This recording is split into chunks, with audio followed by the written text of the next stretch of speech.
KK educational official YouTube channel पर आपका बहुत बहुत स्वागत और बहुत बहुत अभिनंदन। RPSC first grade general English paper first के टॉपिक एक्टिव पैसिव के बारे में हम पढ़ रहे थे। एक्टिव पैसिव की इससे पहले 2 क्लासेस हमारी कंप्लीट हो चुके हैं। पहली क्लास में हमने कुछ जनरल जो रूल्स हैं एक्टिव पैसिव के उनके बारे में पढ़ा। दूसरी क्लास में हमने इंटेरोगेटिव सेंटेंसेस जो हैं उनके बारे में पढ़ा। आज एक्टिव पैसिव की तीसरी क्लास में हम इंपरेटिव सेंटेंसेस आज्ञा सूचक वाक्य के बारे में पढ़ेंगे। ज़्यादातर परीक्षा में आपके इस प्रकार के सेंटेंसेस आपसे ज़्यादा पूछे जाते हैं। केवल ये जो सेंटेंस है एक फॉर्मूला बेस्ड है। एक फॉर्मूला यदि आपको याद है तो आसानी से आप उस क्वेश्चन का आंसर है उसको ढूंढ सकते हैं और पूरे अंक इसमें प्राप्त कर सकते हैं। इंपरेटिव सेंटेंसेस को हिंदी में हम कहते हैं आज्ञा सूचक वाक्य। एक फॉर्मूला आपको याद रखना है, let plus object plus be plus verb की थर्ड फॉर्म, यानी पास्ट पार्टिसिपल वर्ब की थर्ड फॉर्म जो है वो इसमें यूज होगी। अब कई स्टूडेंट्स को ये कंफ्यूजन है कि इंपरेटिव सेंटेंसेस होते क्या हैं। सिंपल सा बेसिक सा एक मैं आपको मेरा एक अनुभव या एक बेसिक सा एक फॉर्मूला बता रहा हूँ। वे स्टूडेंट्स जिनकी अंग्रेजी पर पकड़ न के बराबर है, कमजोर है, वे केवल इतना सा ध्यान दें कि वे सेंटेंसेस जो वर्ब की फर्स्ट फॉर्म से स्टार्ट होते हैं। नंबर 1। नंबर 2, वे सेंटेंस जो डू नॉट से स्टार्ट होते हैं। नंबर 3, वे सेंटेंस जो लेट से स्टार्ट होते हैं। और नंबर 4 में हम ऐसे सेंटेंस को भी रख रहे हैं जो प्लीज या काइंडली जैसे वर्ड से स्टार्ट होते हैं, या जो रिक्वेस्ट का मतलब जो प्रार्थना करते हैं, ऐसे सेंटेंसेस के लिए प्लीज या काइंडली हम उनमें रखते हैं। वर्ब की फर्स्ट फॉर्म से जो सेंटेंस स्टार्ट होते हैं उनमें किसी प्रकार का ऑर्डर, इंस्ट्रक्शन, सजेशन, ऑर्डर और इंस्ट्रक्शन हमें दिया जाता है। डू नॉट से जो सेंटेंस स्टार्ट होते हैं वे प्रोहिबिट करते हैं या प्रोहिबिशन करते हैं, किसी चीज के लिए मना करते हैं। लेट परमिशन के लिए है और प्लीज या काइंडली रिक्वेस्ट के लिए। एक सिंपल सा बेसिक फॉर्मूला हमें याद रखना है, let plus object plus be plus verb की थर्ड फॉर्म। जैसे एक सेंटेंस हमें दिया है शट द डोर, और जब हम इस सेंटेंस को एक्टिव से पैसिव में कन्वर्ट कर रहे हैं तो सबसे पहले इस फॉर्मूले के अनुसार हमने यहाँ पर लेट रखा। ऑब्जेक्ट हमारा है द डोर, तो द डोर हमने लेट के बाद रखा और बी रखी। और जैसा कि हमें पता है पैसिव कंस्ट्रक्शन, जो पिछली क्लासेस से मैं कहता आ रहा हूँ, पैसिव कंस्ट्रक्शन जो भी होगा उसमें हमेशा वर्ब की थर्ड फॉर्म आएगी। तो शट की तीनों फॉर्म जो है वो सेम है, shut shut shut. First form भी इसकी शट है, सेकंड फॉर्म भी इसकी शट है और थर्ड फॉर्म भी इसकी शट है। तीनों फॉर्म इसकी समान है, एक समान है, एक जैसी है।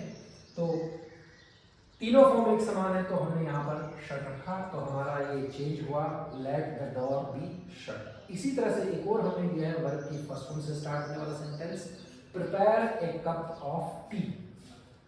प्रिपेयर यहाँ पर आपकी वर्ब की फर्स्ट फॉर्म है। सबसे स्टार्ट में हमने रखा है लेट के बाद हमने रखा है एक कप ऑफ टी। एक कप ऑफ टी हमारा फ्रेज है जो कि हमारा ऑब्जेक्ट भी है, और फिर उसके बाद हमने बी वर्ब रखी है, और बी वर्ब के बाद प्रिपेयर की third form prepare, prepared, prepare. ये थर्ड फॉर्म प्रिपेयर्ड हमने यहाँ रखी है और इस तरह से हमने ये सेंटेंस कंप्लीट किया है। दोनों सेंटेंस में आप देख सकते हैं कि यही फॉर्मूला हमने यूज किया है, let plus object plus be plus verb की थर्ड फॉर्म। अब नेक्स्ट हम आते हैं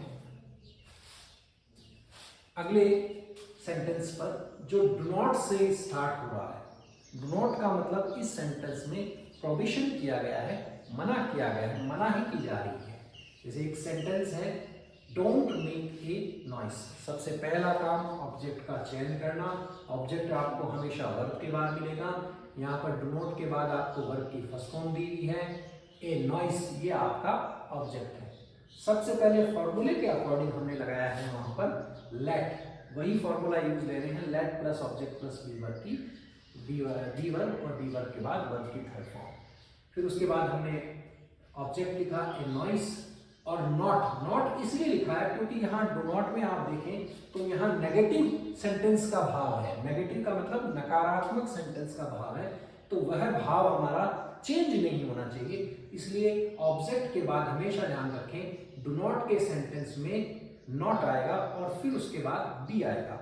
एग्जाम्स में दो ऑप्शंस के बीच में यहाँ पर एक थोड़ा सा एक जैसे ऑप्शंस में एक चेंज दे देता है, या तो यहाँ पर आपको नॉट बी देता है या आपको बी नॉट देता है। अब आपको हमेशा ध्यान रखिएगा नॉट बी वाला ही चयन करना है, न कि बी नॉट वाला। फिर उसके बाद मेक की third form make, made, made. First form make, second form made और third form as it is उसकी मेड ही रहेगी। इस सेंटेंस को एक तरीके से और चेंज किया जा सकता है क्योंकि यहाँ ऑर्डर का भाव है डोंट मेक ए नॉइस। तो हम देख सकते हैं कि यहाँ पर इस सेंटेंस को you are ordered not to, क्योंकि नॉट मैंने आपको बताया टू से बिफोर हमने रखा है, नॉट यहाँ नेगेटिव सेंटेंस होने के कारण, तो you are ordered not to as it is ये लैंग्वेज हम यूज ले सकते हैं क्योंकि इसमें ऑर्डर का भाव है।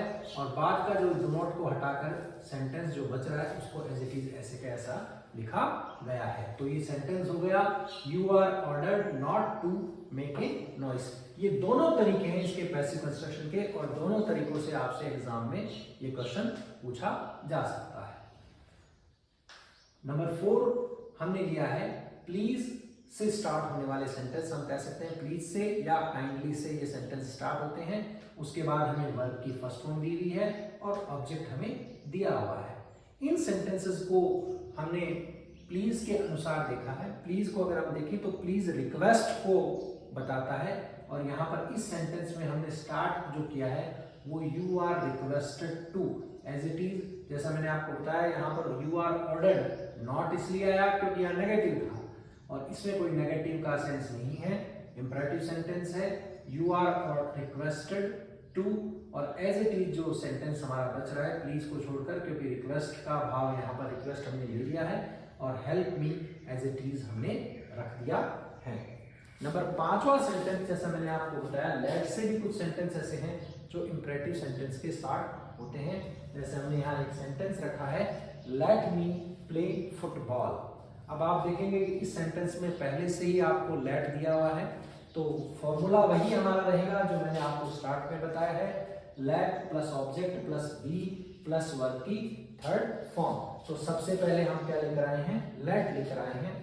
प्ले हमारी वर्ब है और प्ले के बाद हमें ऑब्जेक्ट दिया हुआ है फुटबॉल, तो लेट फुटबॉल बी, प्ले की थर्ड फॉर्म होगी प्लेड। अब एक चीज यहां पर गौर करने लायक है कि मी हमें यहाँ ऑब्जेक्टिव केस में दिया हुआ है और आगे भी हमें इसको ऑब्जेक्टिव केस में ही रखना है।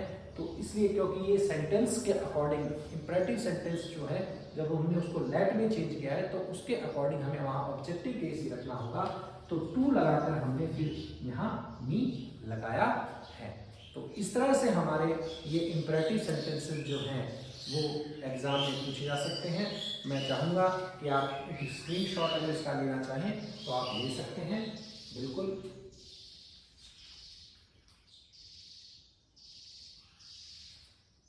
स्क्रीनशॉट लेने के बाद एक बार फिर मैं आपसे रिक्वेस्ट करना चाहूँगा कि ज़्यादा से ज़्यादा हमारे चैनल को आप सब्सक्राइब करें और ज़्यादा से ज़्यादा इस चैनल का लाभ उन विद्यार्थियों तक भी पहुँचे जो विद्यार्थी अंग्रेजी में अपने आप को या इंग्लिश ग्रामर में अपने आप को असहज महसूस करते हैं और पेपर फर्स्ट के इंग्लिश में अपने आप को असहज महसूस करते हैं।